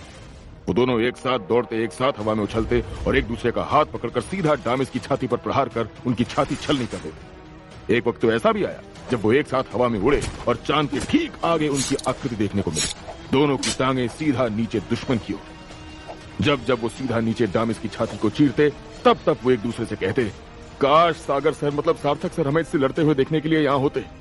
लेकिन तभी इस बार फिर एक मुसीबत आन पड़ी। अक्षत पर पीछे से आकर एक डामिस ने हमला बोल दिया और वो मानो उस पर सीधा बैठ गया। अक्षत बेचारा परेशान होता, चीखता चिल्लाता, लेकिन कुछ मतलब नहीं निकलता। और तभी पीछे से अंबर आया। उसने डामिस को छूकर उनकी ही शक्तियां कॉपी कर ली थी। और अब उसने अपनी शक्तियों और डामिस की शक्तियों दोनों को जोड़ते हुए एक बिजली की गेंद निकाली और सीधा हवा में उछाल दी, जिससे बादलों में जोरदार बिजलियां कड़की। और फिर उसने अपना सबसे बड़ा हथियार इस्तेमाल किया। उसने उस सुरक्षा कवच के बाहर की आधी डामिस सेना को एक जोरदार बिजली का झटका दिया, जिससे अय्यर तो मानो हिल ही गया हो। उसे इस घातक हमले की कोई उम्मीद नहीं थी। अय्यर ने भी अब ठान ली थी कि वो इन सभी को नाक रगड़वा कर रहेगा। उसने अपनी डामिस सेना को आदेश देते हुए कहा कि अब इस कवच को आगे से न तोड़ते हुए पीछे से तोड़ने की कोशिश की जाए, जिससे वो आम जनता तक पहुंच जाएंगे और उन्हें ढाल बनाकर इन सभी को घुटने पर लाएगा। और यही आदेश का पालन करते हुए जब डामिस ये सब करने लगे तो मानो सब कुछ पलट गया हो। वो अब उनकी तरफ नहीं बल्कि पीछे की ओर दौड़ने लगे। जब अर्थबॉन्ड सेना और बाकी सब ने ये देखा तो उन्हें कुछ समझ में नहीं आया। उन सब ने एक दूसरे की ओर देखा और निशिका ने एकदम से पूछा, ये सब क्या हो रहा है? ये हमसे दूर क्यों भाग रहे हैं? अंबर ने जब ये देखा तो उसने भी पूछा, क्या उन्होंने हार मान ली है? इसी बात का पता लगाने के लिए धैर्य ने अपने मास्क को उन्हीं के रास्ते पर आगे भेजा और घबराता हुआ चिल्लाया, वो भाग नहीं रहे हैं, उन्होंने अपनी रणनीति बदल ली है, वो पीछे से आक्रमण करेंगे, सेना को पीछे लो। जैसे ही विजय ने यह सुना वैसे ही उसने चिल्लाते हुए आदेश दिया, कवच का पहला द्वार खोल दो, हमें उन्हें सामने ही रखना होगा। और तभी अंबर चिल्लाया, नहीं, हम लड़ाई को जीत नहीं सकते। विजय ने कहा, तो फिर तो ये सबसे गौरवशाली अंत होगा, मरो या मारो। इसके बाद विजय ने एक और आखिरी आदेश दिया, कवच खोल दो। ये कहते ही उस कवच का पहला द्वार खुल गया और ढेरों डामिस एक साथ उस द्वार पर टूट पड़े और अब अंदर आने लगे। सभी की आंखें उस द्वार की ओर टिक गई थी और शायद अब सब कुछ दांव पर था। वहीं सार्थक के हाल की बात करें तो इस समय वो वैम्पायर वर्ल्ड में काफी मजबूत स्थिति में था, क्योंकि उसके साथ आकाश सिंघानिया पूरा जोर लगाकर खड़ा हुआ था। उसके साथ लियो, सैम और पार्थ भी थे, लेकिन ये सब वैम्पायर वर्ल्ड में थे और वैम्पायर वर्ल्ड में इनका मुकाबला करने के लिए अरमान था।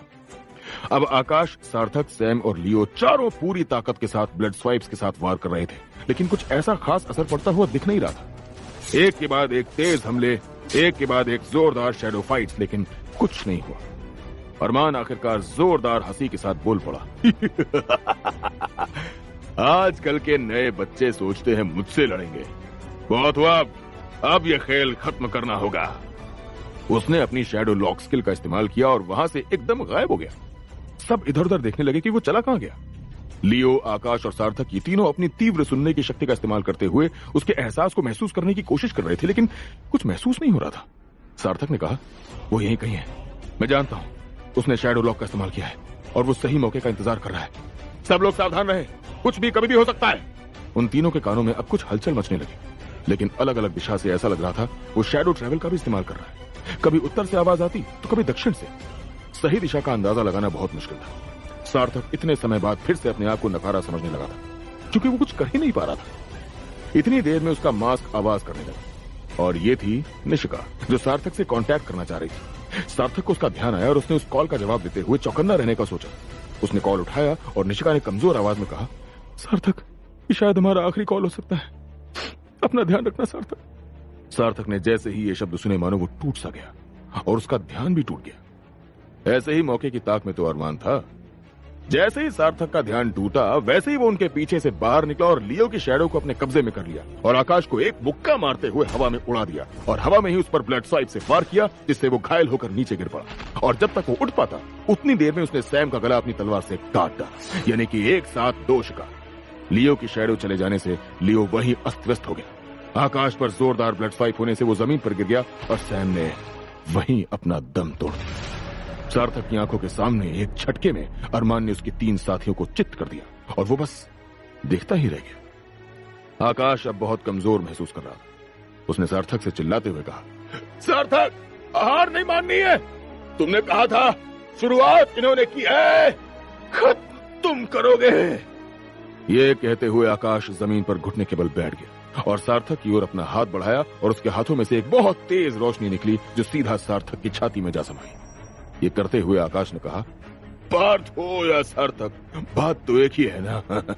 जाओ जाओ, मैंने मेरी शक्तियां तुम्हें दी हैं, उठो और बताओ उसे कि उसने किससे पंगा लिया है। ये कहते हुए आकाश वहीं जमीन पर गिर गया और उसने अपनी जान दे दी। जैसे ही ये हुआ वैसे ही अरमान जोर से हंस पड़ा। उसने कहा, अब सार्थक गुप्ता की बारी, बहुत मजा आएगा। ये कहते हुए वो सार्थक की ओर बहुत तेजी से आगे बढ़ने लगा और सार्थक अभी भी वैसे ही घुटने के बल इस शोक से उभर नहीं सका था। तो दोस्तों, आखिर वो पल आ ही गया जब ये कहानी शायद या तो सार्थक को जीने देगी या अरमान के अरमान पूरे करेगी। आपको क्या लगता है, क्या सार्थक इतने शोक में रहकर इतने खतरनाक और शक्तिशाली अरमान से लड़ पाएगा? और वो तो ठीक है, लेकिन वहां अर्थबॉर्न और उसके बाकी साथियों का क्या होगा? क्या सार्थक उन्हें बचाने के लिए सही समय पर पहुंच पाएगा या सब कुछ यहीं खत्म हो जाएगा? जानने के लिए सुनते रहिए माई वेम्पायर सिस्टम, सिर्फ और सिर्फ आपके अपने पॉकेट एफएम पर। सार्थक जिस तरह से अपने घुटनों पर पूरी उम्मीदें हार कर बैठ चुका था, उसे देखकर तो ऐसा लग रहा था जैसे मानो इस बार उसका मन टूट गया। वो कहते हैं ना कि इंसान तब तक नहीं हारता जब तक वो अपने मन से न हार जाए, लेकिन सार्थक अब शायद अपना मन ही हार चुका था। निशिका की उस दुख भरी आवाज ने उसको तोड़ कर रख दिया था। वहीं उसकी दूसरी तरफ उसके खास, हमेशा से उसके साथ रहे सैम, लियो और यहां तक कि आकाश सिंघानिया भी अब उसके साथ नहीं थे। लेकिन हाँ, ये बात जरूर थी कि आकाश सिंघानिया जाते वक्त अपनी सभी ताकतें सार्थक को दे गया था और सार्थक में अब न केवल उसकी खुद की ताकतें पनप रही थी, बल्कि आकाश सिंघानिया जैसे शूरवीर की ताकतें भी थी। लेकिन इस समय उसका होश में होना या न होना मानो बराबर था। और इधर अब अरमान अपने अगले शिकार यानी सार्थक गुप्ता की ओर तेजी से बढ़ रहा था। उसने अपनी अलग अलग चालें चलना शुरू कर दी। उसने अपनी ढेर सारी शैडो के जाल फैलाना शुरू किए और वो एक एक करके शैडो सार्थक तक पहुंचना शुरू हुई।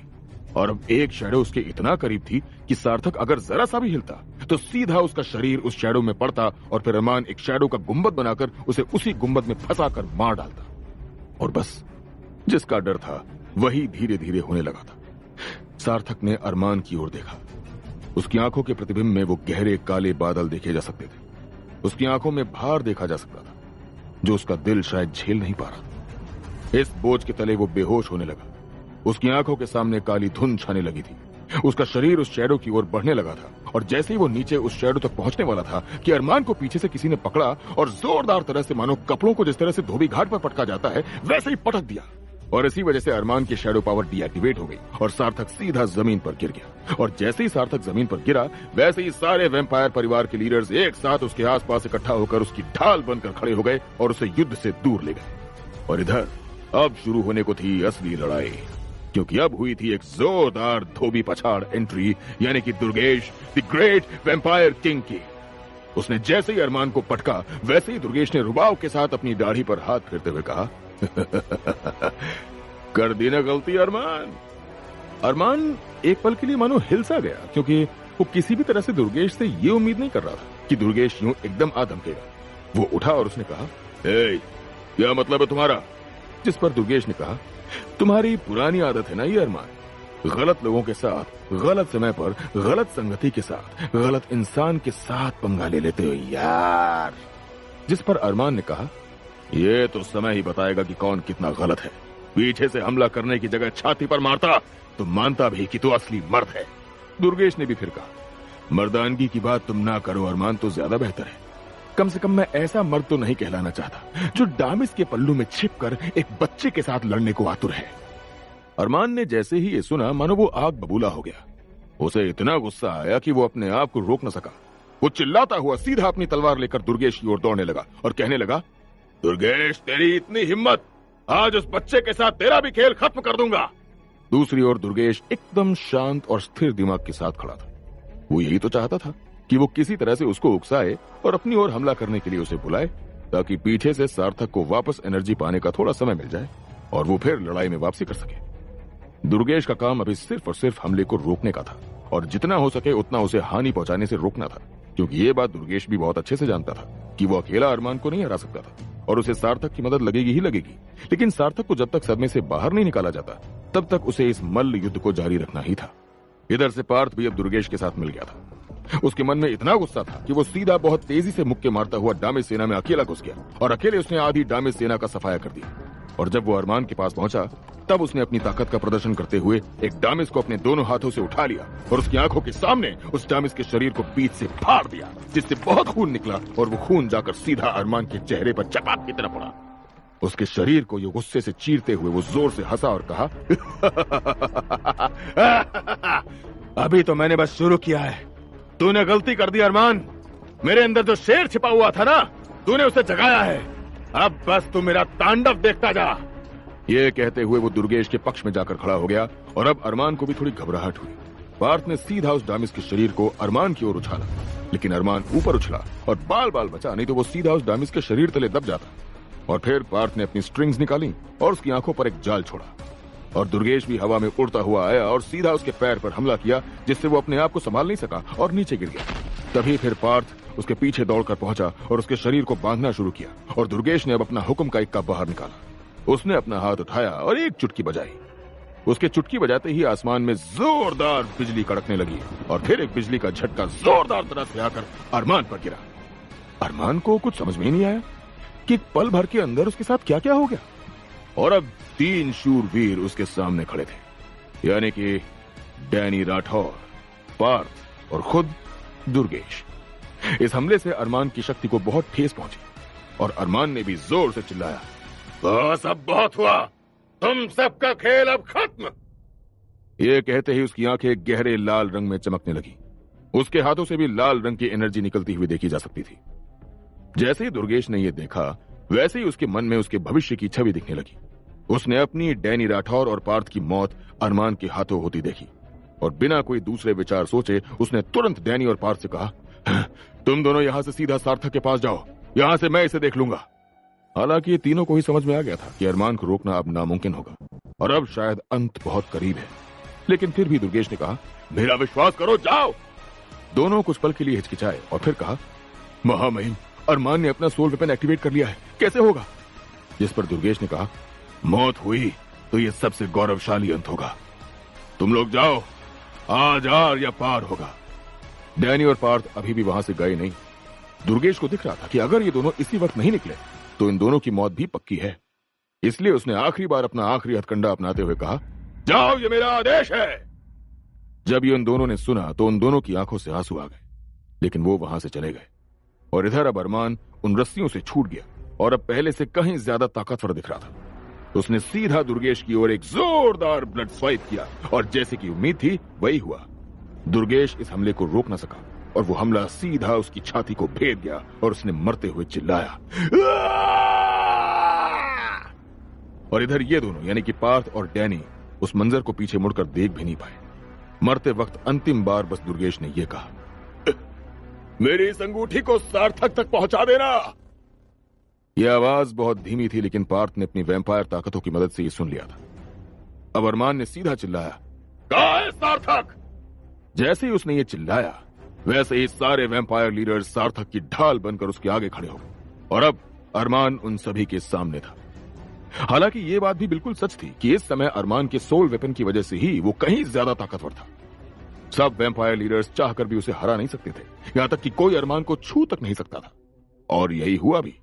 जैसे ही वो उनकी ओर दौड़े, वैसे ही अरमान ने एक एक करके जोरदार ब्लड स्वाइप्स किए और सब ताश के पत्तों के समान बिखर गए। और इधर सार्थक अभी भी होश में नहीं था। पार्थ ने जब दुर्गेश की बात सुनी तो अरमान के वहां से चले जाने के बाद इधर वो सीधा दुर्गेश के पास भागा था। सौभाग्य से दुर्गेश की आखिरी सांसें चल रही थी। उसने दुर्गेश से कहा, हाँ महामहिम, मैंने सुना, मैं ये अंगूठी सार्थक तक जरूर पहुंचाऊंगा। जिस पर दुर्गेश ने कहा, उससे कहना उसके दुर्गेश चाचा ने उसे बचाने की पूरी कोशिश की। जैसे ही पार्थ ने यह सुना, वैसे ही दुर्गेश ने अपना दम तोड़ दिया। वो आगे कुछ उससे पूछ ही नहीं सका। यह सुनकर वो हिल गया कि दुर्गेश सार्थक का चाचा था, लेकिन कैसे? उसने इस सवाल को अभी वहीं छोड़ा क्योंकि वो अंगूठी इस समय सार्थक तक पहुंचाना बहुत जरूरी था। वो दुर्गेश की अंगूठी लेकर सार्थक के पास पहुंचा और जब तक अरमान उसके पास पहुंचता तब तक उसने किसी तरह से वो उसे अंगूठी पहना दी।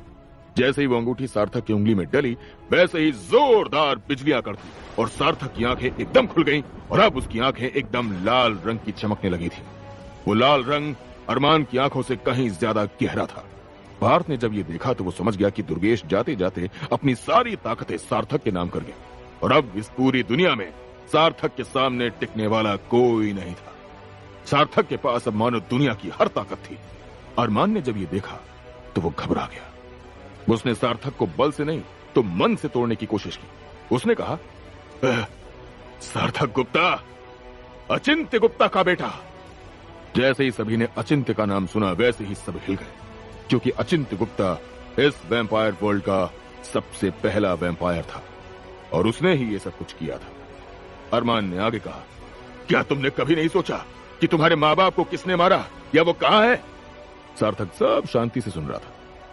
एक पल के लिए सब कुछ रुक गया। तेरे बाप ने इंसानों को वैम्पायर में बदला था और हर कोई जलता था हमसे। कोई हमारे साथ नहीं रहना चाहता था तो तेरे बाप ने हमारे हक के लिए लड़ाई कभी नहीं लड़ी। डरपोक था वो। अर्थबॉर्न वालों ने जोर दिया तो भाग गया भगोड़ा। जब सार्थक ने अपने बाबा के बारे में ये सुना तो उसे बहुत गुस्सा आया। उसने कहा, मेरे बाबा भगोड़े नहीं थे। तब अरमान ने फिर कहा, भगोड़ा नहीं था तो कहां है वो? कहां है तेरी मां? कहां है तेरा परिवार? पहले युद्ध के बाद इन वैम्पायर्स ने उन्हें मार डाला था और कहा था कि कुछ सालों के बाद हम खुद ही गायब हो जाएंगे। कहां गायब हुए? ये दुर्गेश, ये उसका जिगरी यार था। आज खुद राजा बनकर तेरे ही खिलाफ कितनी चालें चलता था। सार्थक, तुम बच्चे हो, अभी मेरी तरफ आ जाओ, हम साथ मिराज करेंगे। अरे ये अर्थबॉर्न वैम्पायर्स कुछ नहीं हमारे सामने। सार्थक को एक पल के लिए ये सच लगा, लेकिन तभी डैनी राठौर और पार्थ ने पीछे से चिल्लाते हुए कहा, सार्थक इसकी बातें मत सुनना, ये तुम्हें बहका रहा है। जिस पर पार्थ ने भी कहा, हाँ सार्थक, ये सिर्फ बहका रहा है। दुर्गेश ने तुम्हारे लिए अपनी जान दे दी है और जाते हुए कहा कि सार्थक से कहना कि उसके दुर्गेश चाचा ने उसे बचाने की पूरी कोशिश की। सार्थक ने जैसे ही ये सुना वैसे ही उसने अरमान की ओर देखा और चिल्लाते हुए कहा, ये मेरा परिवार है। जैसे ही उसने ये कहा वैसे ही वो अरमान की शैडो के पास पहुंचा और उसकी शैडो छीन ली और बस उसका खेल वहीं खत्म हुआ। लेकिन लड़ाई अभी भी बाकी थी। सार्थक ने पार्थ को आदेश देते हुए कहा, पार्थ, अब असली फर्ज निभाने का समय आ चुका है। अर्थबॉर्न के पास जाना होगा। डैनी, मुझे आपकी भी मदद चाहिए होगी। आज जरा इस खेल को हमेशा के लिए पूरा साफ ही कर दिया जाए। जिस पर पार्थ ने कहा, हाँ सार्थक, लेकिन हमारे स्पेसशिप वगैरह सब कुछ तबाह हो चुके हैं, हम जाएंगे कैसे? तभी सार्थक को एलेक्स के द्वारा दी गई तलवार याद आई। एलेक्स ने कहा था कि ये तलवार एक नया पोर्टल तक खोल सकती है।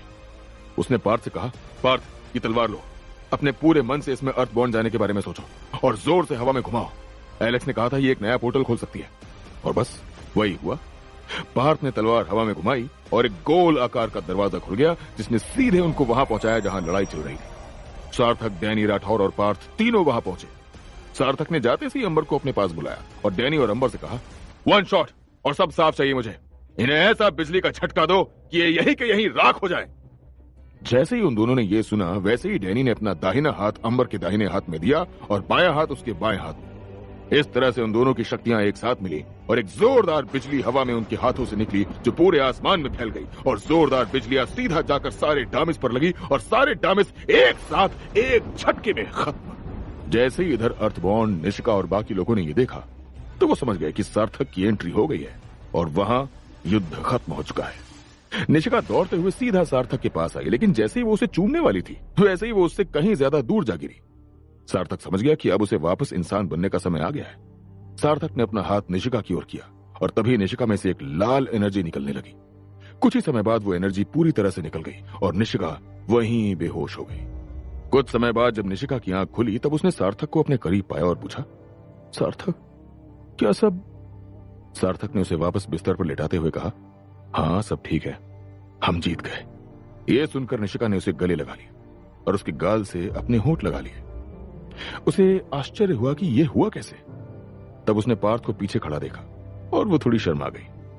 पार्थ ने निशिका से कहा, यही सोच रही हो ना कि ये हुआ कैसे? हाँ? तब निशिका ने अपनी गर्दन को हिलाते हुए हाँ कहा। तब पार्थ ने कहा, सार्थक अब यूनिवर्स किंग है और अब इस पूरे यूनिवर्स में वो अकेला वैम्पायर बचा है। उसने बाकी सभी को इंसान बना दिया है, मैं भी, तुम भी और बाकी सबको भी। निशिका ने जब ये सुना तब उसने सार्थक को आश्चर्य से देखा। तब सार्थक ने कहा, हाँ निशिका, मैं एक ऐसी दुनिया चाहता था जहां सब एक जैसे हो, कोई ऊंच नीच ना हो, और बस इसलिए मैंने ये निर्णय लिया।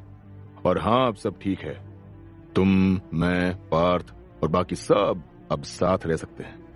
हाँ निशिका, ये सच है। निशिका को इस बात पर बहुत खुशी हुई।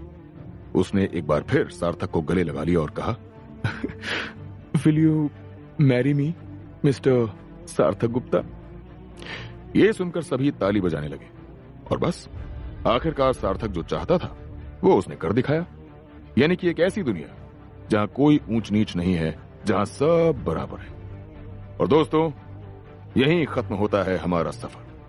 माई वेम्पायर सिस्टम की इस रोमांचक कहानी को सुनने और ढेर सारा प्यार देने के लिए आप सभी का बहुत बहुत धन्यवाद। ऐसे ही और कई मजेदार कहानियों के लिए सुनते रहिए आपका अपना पॉकेट एफएम। गुड बाय दोस्तों, टेक केयर।